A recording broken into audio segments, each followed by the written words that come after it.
People wake up in the morning, they begin to think about their problems. Those problems are circuits of memories in the brain.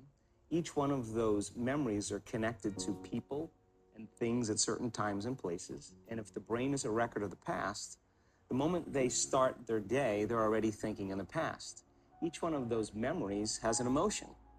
Emotions are the end product of past experiences. So the moment they recall those memories of their problems, they all of a sudden feel unhappy, they feel sad, they feel pain. Now, how you think and how you feel creates your state of being. So the person's entire state of being when they start their day is in the past. So what does that mean? The familiar past will sooner or later be predictable future.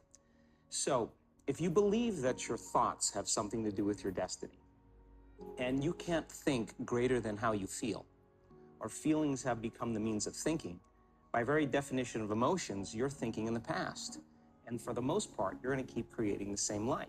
So then people grab their cell phone, they check their WhatsApp, they check their text, they check their emails, they check Facebook, they take a picture of their feet, they post it on Facebook, they tweet something, they do Instagram, they check the news, and now they feel really connected to everything that's known in their life.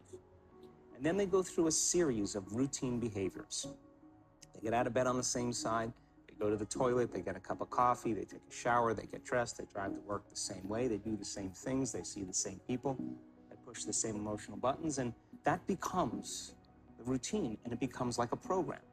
So now they've lost their free will to a program, and there's no unseen hand doing it to them.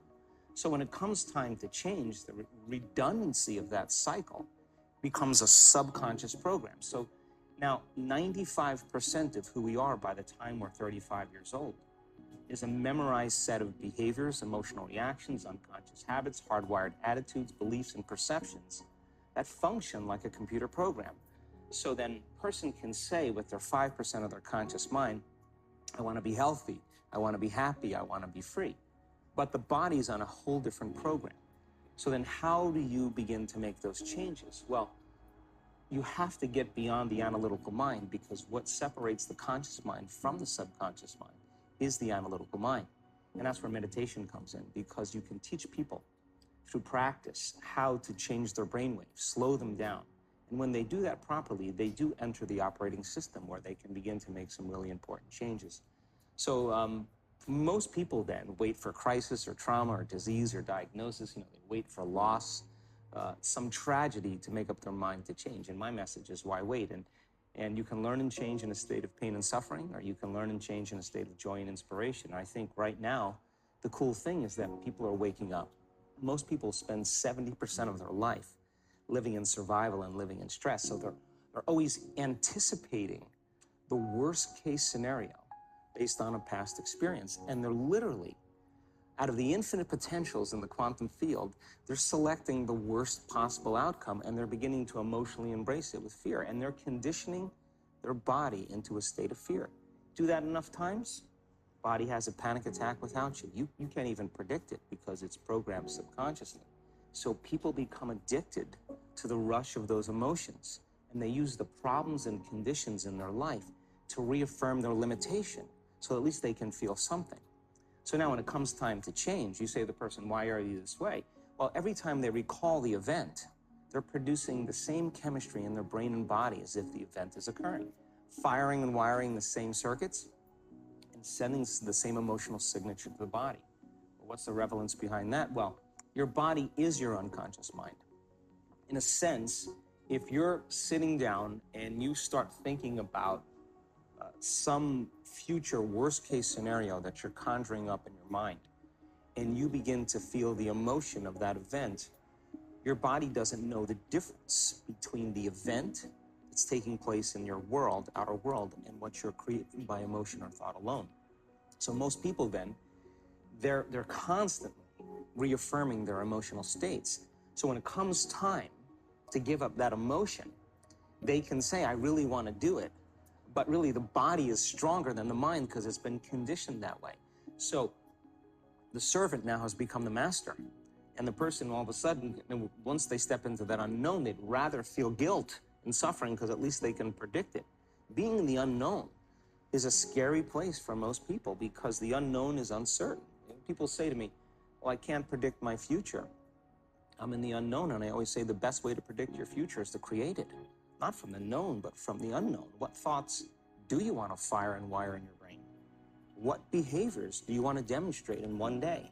The act of rehearsing them mentally, closing your eyes, and rehearsing the action. The rehearsing the reaction of what you want, or the action of what you want.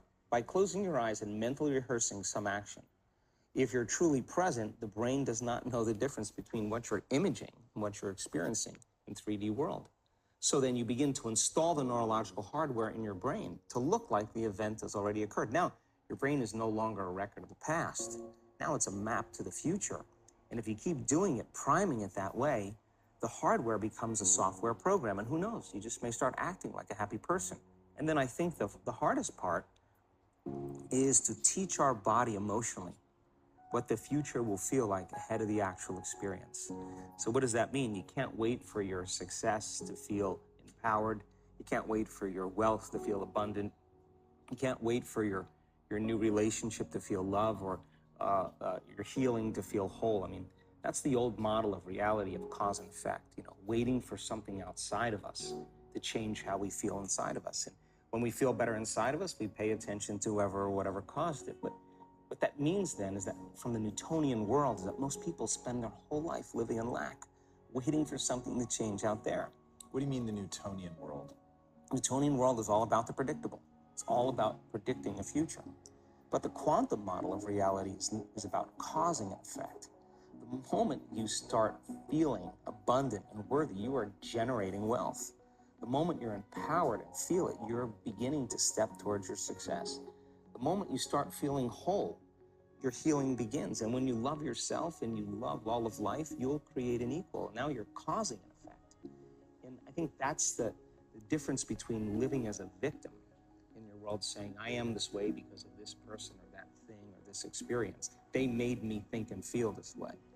When you switch that around, you become a creator of your world, and you start saying, my thinking and my feeling is changing an outcome in my life. And now that's a whole different game, and we start believing more that we're creators of reality. And most people, when they have a thought, they just think that that's the truth. And I think one of my greatest realizations in my own journey was, just because you have a thought doesn't necessarily mean it's true. So if you think 60 to 70,000 thoughts in one day, and we do, and 90% of those thoughts are the same thoughts as the day before, and you believe that your thoughts have something to do with your destiny, your life's not going to change very much, because the same thought leads to the same choice leads to the same behavior creates the same experience, and the same experience produces the same emotion. And so then the act of becoming conscious of this process to begin to become more aware of how you think, how you act, and how you feel. It's called metacognition. And so then, why is that important? Because the more conscious you become of those unconscious states of mind and body, the less likely you're going to go unconscious during the day. And that thought is not going to slip by your awareness unchecked, because it means to know thyself. The word meditation means to become familiar with. So as you become familiar with the thoughts, the behaviors, and the emotions of the old self, you're retiring that old self. As you fire and wire new thoughts and condition the body into a new emotional state, if you do that enough times, it'll begin to become familiar to you. So it's so important, just like a garden. If you're planting a garden, you got to get rid of the weeds. You got to take the plants from the past year and you got to pull them out. The rocks that sift to the top that are like our emotional blocks, they have to be removed. The soil has to be tenderized and broken down. We have to make room to plant a new garden. So primarily, we learn the most about ourselves and others when we're uncomfortable. Because the moment you move into that uncomfortable state, normally a program jumps in. When that program jumps in, it's because the person doesn't want to be in the present moment and engage it consciously. If you're not being defined by a vision of the future, then you're left with the old memories of the past, and you will be predictable in your life. And if you wake up in the morning and you're not being defined by a vision in the future, as you see the same people and you go to the same places and you do the exact same thing at the exact same time, it's no longer that your personality is creating your personal reality. Now your personal reality is affecting or creating your personality. Your environment is really controlling how you think and feel unconsciously, because every person, everything, every place, every experience has a neurological network in your brain. Every experience that you have with every person produces an emotion. So some people will use their boss to reaffirm their addiction to judgment. They'll use their enemy to reaffirm their addiction to hatred. They'll use their friends to reaffirm their addiction to suffering. So now they need the outer world to feel something. So to change then is to be greater than your environment, to be greater than the conditions in your world. And the environment is that seductive. So then why is meditation the tool? Well, let's sit down, soft music, or you have earplugs in, less sensory information coming to your brain, so you're disconnecting from your environment. If you can sit your body down and tell it to stay like an animal, stay right here. I'm gonna feed you when we're done. You can get up and check your emails, you can do all your texts, but right now, you're gonna sit there and obey me.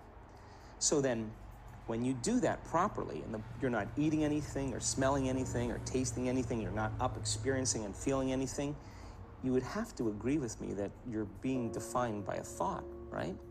So when the body wants to go back to its emotional past, and you become aware that your attention is on that emotion, and where you place your attention is where you place your energy, you're siphoning your energy out of the present moment into the past, and you become aware of that. And you settle your body back down in the present moment, because it's saying, well, it's 8 o'clock. You normally get upset because you're in traffic around this time. And here you are sitting, and we're used to feeling anger, and you're off schedule. Oh, it's 11 o'clock, and you usually check your emails and judge everybody. Well, your body's looking for that predictable chemical state. Every time you become aware that you're doing that, and your body is craving those emotions, and you settle it back down into the present moment, you're telling the body, it's no longer the mind, that you're the mind. And now your will is getting greater than the program. And if you keep doing this over and over again, over and over again, over and over again, just like training a stallion or a dog, it's just gonna say, I'm gonna sit. And the moment that happens, and the body's no longer the mind, when it finally surrenders, there's a liberation of energy.